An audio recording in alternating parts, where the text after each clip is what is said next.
There are lots of cases of missing people leaving no clues behind.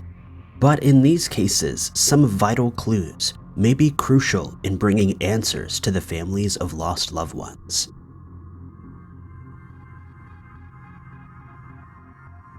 Number 5. It's now been over a year since Russell Hill and Carol Clay were last seen while camping in the Victorian Alps.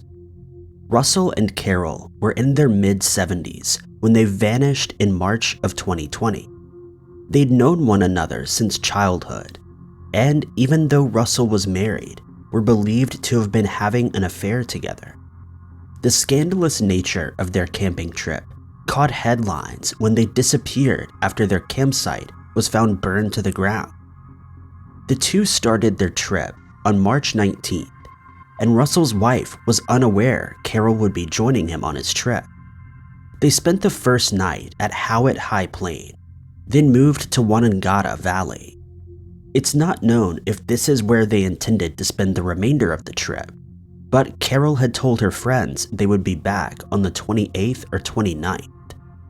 Russell was last heard from when he spoke to a friend over HF radio the following day. He didn't report any issues, and his friend apparently didn't suspect anything was wrong. Later that day, fellow campers would come across their site burned to the ground. Authorities would later discover a mobile phone charger was to blame. The car they'd been traveling in was also at the site with minor fire damage, but Russell and Carol were nowhere to be seen. While it could initially seem like two lovers running away from their old lives, police are convinced someone else was involved in their disappearance. Police initially believed a drone found nearby belonged to Russell, and that the couple may have been victims of illegal hunters in the area trying to cover their tracks. While the drone was later claimed by someone else, the theory is still popular, especially as some reports claim crossbow bolts were found in the area near the site. More than a year after the couple vanished, another big clue was unearthed. Police moved their search away from the valley for the first time, working off of a tip. 2 shovels were found in an area of brush in Mount Hotham, 80 kilometers northwest of the couple's campsite. The shovels were sent off to testing, and the investigation abruptly returned to Onondaga Valley again. The development gives hope that more answers will soon be found.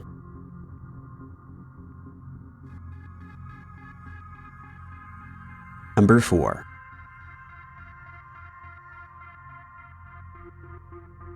The family of Saniya Dennis are still looking for answers after the 19-year-old student disappeared on April 24th, 2021. Saniya, the daughter of rapper Calvin Bird, is a Buffalo State College honors student living on campus at the time of her disappearance. According to the official timeline of events, Saniya left campus at around 11 p.m. and took 2 buses to Niagara Falls. There, at 1:20 a.m. the following morning, her cell phone pinged for the final time, with investigators determining she was likely on Goat Island. She hasn't been seen or heard from since. There are a number of confusing aspects in the case. According to reports, Saniya posted a picture on her Snapchat around the last time of the ping. It was taken in front of a Nikola Tesla statue looking out over the falls. However, it's been disputed if the photo was authentic due to the lack of a timestamp, and some have claimed police dismissed it. Saniya's family have been critical about the investigation, which they believe took too long to gather information, and is currently missing vital surveillance footage, such as that from the bus she took to the falls. Saniya was allegedly the only person on the bus during her journey, and it's possible the footage could have provided some insight. Saniya's father also went to the businesses in the area around the falls, looking for any surveillance footage that would confirm she was there, and that she wasn't with anyone else, but he came up empty-handed. Police concluded Saniya took her own life at the falls. According to investigators, she had an argument with her boyfriend and, after leaving dozens of unanswered calls for him, decided to travel to the falls. She allegedly sent text messages to friends discussing the act, and one friend talked her out of taking her own life, but police believe she later changed her mind. However, Saniya's family disagree with this verdict. They were shown surveillance footage from the falls, which allegedly shows her going over, but they don't believe the black dot in the video is actually Saniya. They also claim she never had a boyfriend with whom she was serious enough to warrant such a reaction to an argument.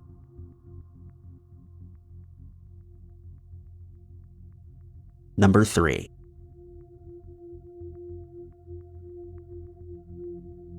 On April 22, 2005, Wendy De Hoop drove her husband to work at a Home Depot in the small town of Eugene, Oregon. It was the usual morning routine for the couple. Usually, Wendy would go on to the even smaller town of Halsey, where she worked at the Georgia Pacific Mill. It was a journey that would take her less than an hour, but this time, Wendy didn't show up. Wendy's boss was the first to report her missing after she failed to show up for work. She was also reported missing by a man named David Tashim, who some sources claim was her boyfriend. Little progress was made in the first few days of the investigation. It's not known how seriously the disappearance was taken. Wendy was an adult, and it may have been the case authorities figured out she vanished of her own accord. She had at least one child with her husband, but if David Tashim was a boyfriend, it could be her private life was considered complicated enough to explain such a sudden disappearance. 6 days after Wendy disappeared, the first trace of the 44-year-old since she left the Home Depot was found. A man walking his dog found Wendy's purse in Eugene and handed it in to a local buy mart. Wendy's wallet was missing. 4 days later, the same man led authorities to Wendy's car, which he found abandoned. It appeared Wendy or someone else driving the car had driven back the way she'd come after dropping off her husband. There was no indication of foul play, and little information is available about the state the vehicle was in when it was found. There's been little progress in the investigation since the car was found, and there are far more questions than answers in this case. It's possible the man who found the two items found them at the same time, but didn't realize the car was important in a missing persons case until days after he handed in the purse he found on the street. If the two clues were found together, though, it's hard to figure out why he would have handed the purse in at the store that he did, rather than a closer location.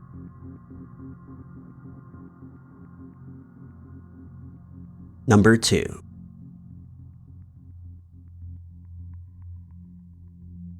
Leia Roberts disappeared in March of 2000, leaving behind a series of clues that have led to numerous theories about what happened to the young student. Leia had gone through a lot of tragedy in her life.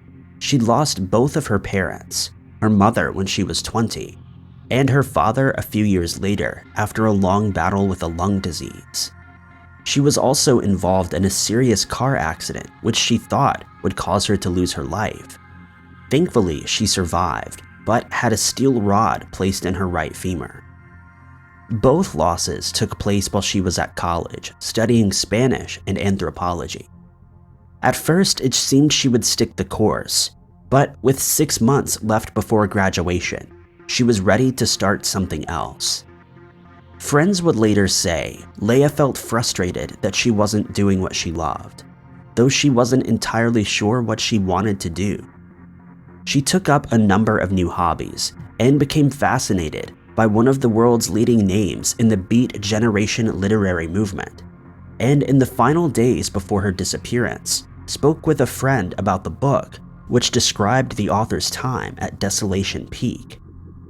Leia was last seen by her roommate on March 9, 2000. she agreed to go to a babysitting job with her roommate the following day. While her roommate was at work, Leia left the house, taking her Jeep Cherokee and newly adopted kitten with her.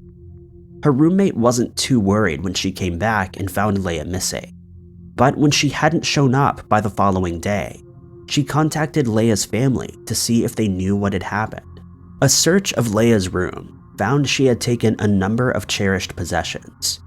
She left behind a note which read, quote, "I'm not suicidal, I'm the opposite. Friends and family believed Leia may have gone to Desolation Peak, and when checking her bank activity, it seemed to follow this theory." Leia lived in North Carolina at the time, but there were a series of cash withdrawals from her account made by someone traveling to the West Coast. A gas purchase in Oregon in the early hours of March 13th was the last transaction made using Leia's bank card. 5 days later, joggers on Mount Baker, not far from Desolation Peak, found a white Jeep that seemed to have been driven at high speed over a steep embankment. Police traced the vehicle to Leia, and her passport, items of clothing, and some money were found inside the car. It appeared someone had been living in the car for a time, as blankets had been placed in the windows to give the occupant some privacy, but Leia was nowhere to be found. Investigators determined anyone in the vehicle when it crashed would have been injured, but there was no blood found inside. It was only years later, when 2 detectives took on the case, that anyone thought to look under the hood of the car.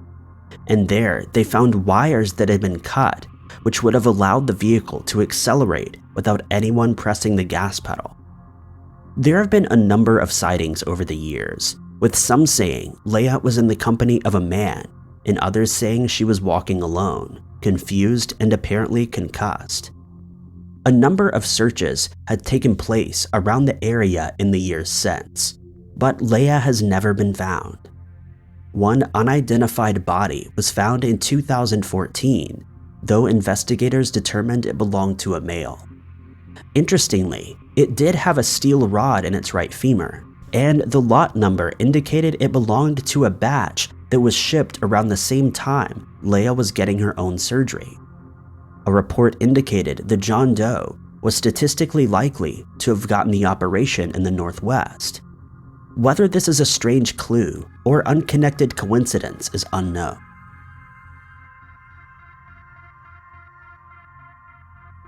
Number 1.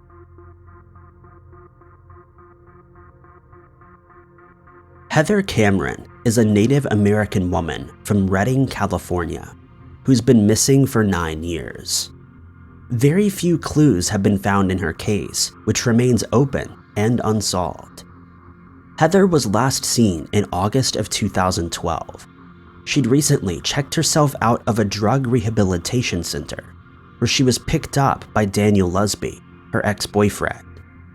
It had been a while since Heather and Lusby were dating, but they were still in the same circles and spoke often. It's not clear if she was living with him or someone else between leaving the center and her disappearance.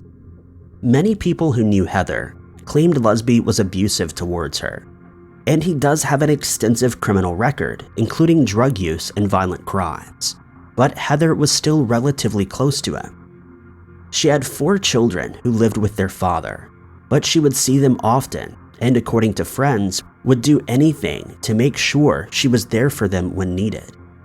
It was when the children's father couldn't get a hold of her that she was eventually reported missing, weeks after she was last seen.